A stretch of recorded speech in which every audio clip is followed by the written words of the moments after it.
Hello everyone, B student channel पर आप सभी का स्वागत है। आज हम एक एसएससी सीजीएल के एस्पायरेंट के रूम पर आए हैं जिनका नाम है नवीन जी।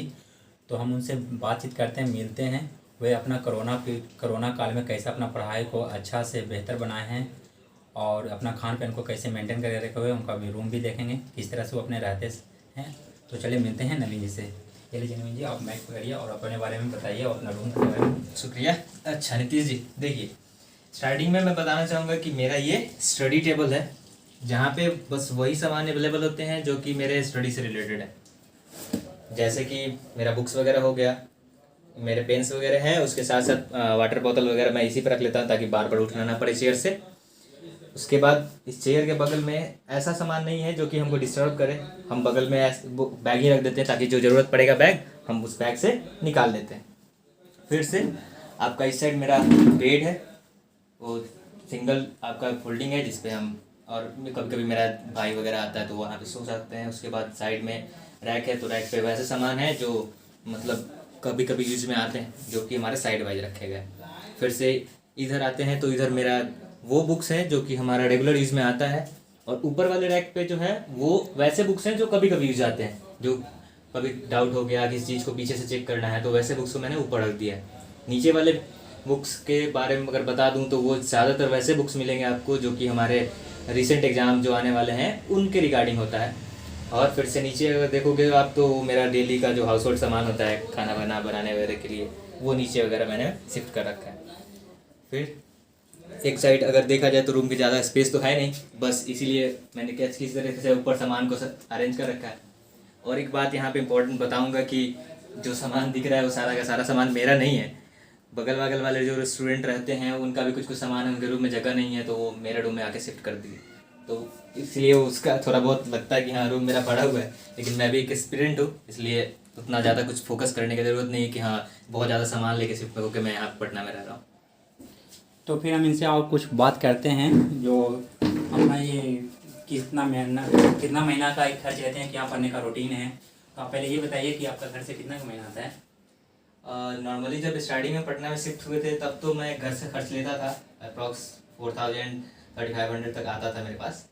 फिर उसके बाद रिसेंट कुछ टाइम से प्रॉब्लम हुआ घर में, तो मैंने सोचा कि चलो मैं खुद से ही जो भी एक्सपेंस हो रहा है मैं वो खुद से अरेंज कर लूँ। तो इंस्टीट्यूट में ट्यूशन पढ़ा के मैं मैनेज कर लेता हूँ। मतलब होम ट्यूशन या हाँ, होम ट्यूशन और इंस्टीट्यूट एक है उसमें पढ़ा। अच्छा, तो उससे कितना महीना का निकल रहा है। एवरेज 4400 5000 के आसपास आ जाता है मेरे पास, जिसमें फॉर्म्स वगैरह फिलअप करने के लिए आते हैं तो उसको कर लो। बाकी रेंट मेरा 2100 के आसपास है इस रूम का, ज़्यादा उतना ज़्यादा हाई फाई तो है नहीं। फिर उसके बाद जो आपका रेगुलर खर्च पड़ता है तो वो सामान वगैरह लाना, और बाकी हाउस होल्ड के सामान में जैसे किराना का स्टोर हो गया, फिर बुक्स वगैरह लाना है, बस इतना तो उतना मैनेज कर पाता हूँ। तो यहाँ पर मतलब आपको 4000 से 4500 में खर्च हो जाता है। हाँ, जो इलाका है वो ऐसा पॉस इलाका है नहीं, यहाँ पे नॉर्मल लोग ज़्यादातर स्टूडेंट लग रहते हैं। कोरोना पीरियड में आप अपना पढ़ाई को कैसे मतलब कि कंटिन्यूटी रखें, या तो क्या उसमें डिस्टर्बिंग आया या आपको क्या लॉस हुआ उससे, कोरोना से आपको होम ट्यूशन बंद करना पड़ा होगा। हाँ, ये एक चीज़ है कि कोरोना के टाइम पीरियड के बीच में ट्यूशन वगैरह बंद हो गए थे, फिर मेरे पास कोई इनकम का सोर्स नहीं था। फिर एक चीज़ और हो गया कि हाँ यहाँ पे सब लोग चले जा रहे थे तो मुझे भी घर शिफ्ट होना पड़ गया था 2 महीने के लिए।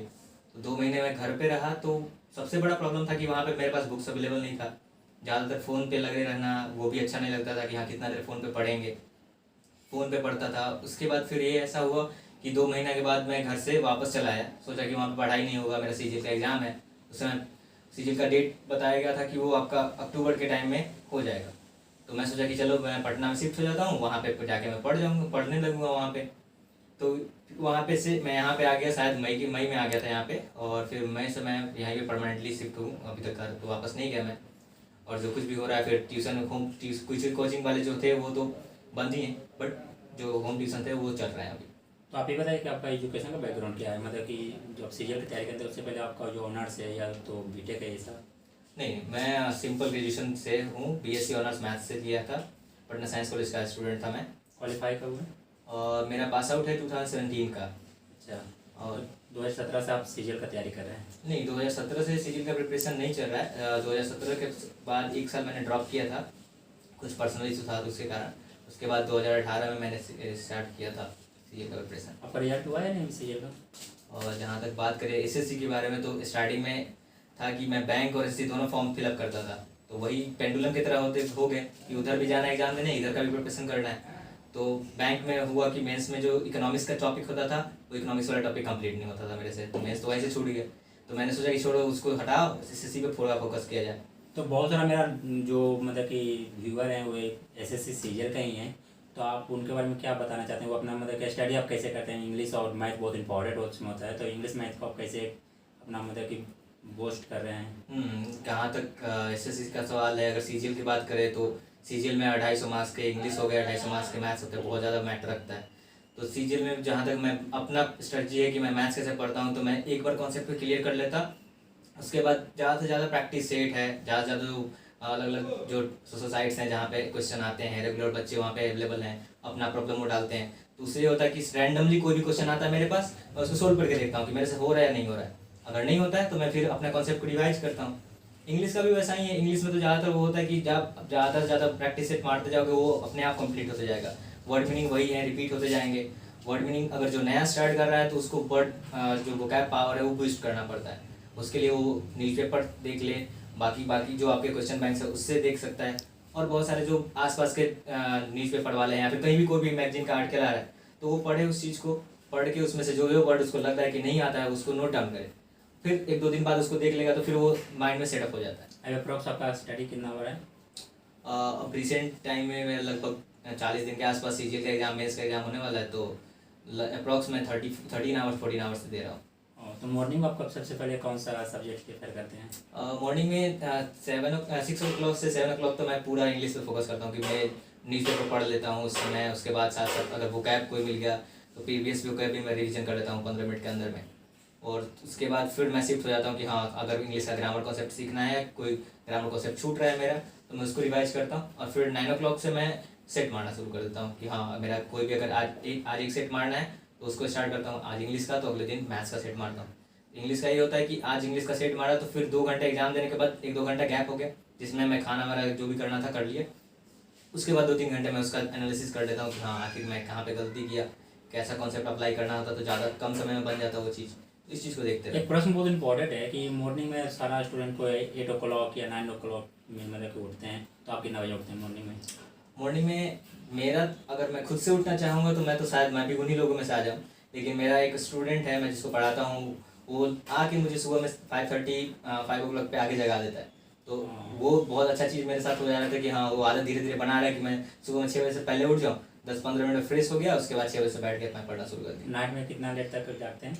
नाइट में कभी कभी कोशिश तो यही होता है कि हाँ 12 o'clock तक सो जाएं, लेकिन 12:30 या 1 o'clock हो जाता है आसपास। अच्छा, तो मैं ये बताइए कि अभी जो भी 12 स्टैंडर्ड के स्टूडेंट जो भी पास आउट हुए हैं वही पढ़ना आना चाहते हैं एसएससी बैंकिंग रेलवे के लिए, तो वैकेंसी के देखकर या गवर्नमेंट का जो भी अभी बीजेपी का गवर्नमेंट है उसका देखकर वो मतलब कि तैयारी ये एसएससी बैंकिंग करना चाह रहे तो वो अभी गांव में रह जाए या यहाँ आ जाए, या यहाँ आएंगे तो उनको कितना खर्च पड़ेगा? मतलब कि गार्जियन का बहुत बड़ा टेंशन ये होता है कि मेरा बच्चा पढ़ना जा रहा है पढ़ने के लिए, तो कितना का महीना उसको हमको देना पड़ेगा, ये उनका माइंड में हमेशा मतलब बना हुआ रहता है। तो यहाँ पर ही कोई बच्चा आएगा तो उसको तो कोई सोर्स है या नहीं है, या कितना का महीना खर्च होगा, ये क्लियर कीजिए बात। तो जहाँ तक स्टार्टिंग में अगर कोई स्टूडेंट आता है जी, तो वहाँ पे ये होता है कि वो जो लड़का है वो कितना उसके अंदर है ये वाला फीलिंग कि हाँ हमको जल्दी से जॉब चाहिए, या फिर हम कैसे माहौल में रहना चाहते हैं। पटना ही के अंदर अगर देखा जाए तो बहुत सारे ऐसे इलाके हैं जहाँ आपको 7,000 में 1 रूम का फ्लैट मिलेगा, और बहुत सारे ऐसे इलाके हैं जहाँ पे आपको अफोर्डेबल रूम्स मिल जाएंगे, 2,000 के आसपास में आपको रूम मिल जाएगा, आप वहाँ पे रह के तैयारी कर सकते हो। तो वो सबसे पहले इंपॉर्टेंट है कि आप जो स्टूडेंट यहाँ पे आना चाहता है वो लड़का कैसा है। अगर वो सच में पढ़ने वाला है तो अपने मैनेज कर सकता है कि हाँ इतना खर्च में मेरा एक्स्ट्रा खर्च हो जाएगा, बाकी जो भी खर्च होंगे वो स्टडी पे जाएंगे। तो स्टडी के लिए होता है कि हाँ अगर कोचिंग इंस्टीट्यूट ज्वाइन करना है तो वहाँ तो आपको रेगुलर फी पे करना होता है। अगर वो स्टार्टिंग में हम जहाँ तक सजेस्ट करते हैं कि स्टार्टिंग में वो 2-3 महीना खुद से प्रैक्टिस करे, क्वेश्चन सेट्स बनाए, पता करेगा कि हाँ उसका कौन सा पार्ट वीक है।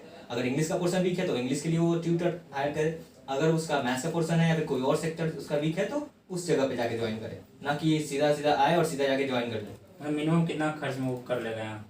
अगर मिनिमम बात करें तो 5,000 के आसपास खर्च हो जाएगा। अगर नया नया पटना में शिफ्ट हो रहे तो बाद में लेटर ऑन अगर वैसा सर्कल बन जाता है कि हाँ हमको आसपास में कहीं अच्छा खासा रूम मिल जाए कॉन्टेक्ट में, तो फिर उस हिसाब से 4,000 वो वही रेंज में आपका बन जाएगा कि हाँ उतना मैनेज कर सको। मतलब कि 5,000 में कोई भी स्टूडेंट मिनिमम आपको 5,000 स्पेंड करना पड़ेगा कोई भी। और एसएससी बैंकिंग रेलवे के लिए अच्छा जगह है, या तो फिर दिल्ली के ना लोग हैं सीजीएल के लिए दिल्ली भी चल जाते हैं, मुखर्जी नगर में, जैसा पहले यूपीएससी के हिसाब से जाना जाता था कि सीजीएल के हिसाब से भी जाना जा रहा है। हाँ, तो उसका एक बहुत बड़ा फैक्टर ये भी है कि जो यहाँ पटना में टीचर्स पढ़ा रहे थे, जैसे स्टार्टिंग में जो पारामाउंट था, केडी कैंपस था, तो वहाँ के जो स्टूडेंट पढ़ते थे तो बताते हैं कि वहाँ के जो टीचर थे उनको धीरे धीरे शिफ्ट कर दिया दिल्ली में, ताकि वहाँ पे हर जोन से एरिया से लड़के वहाँ पे जाके पढ़ सके।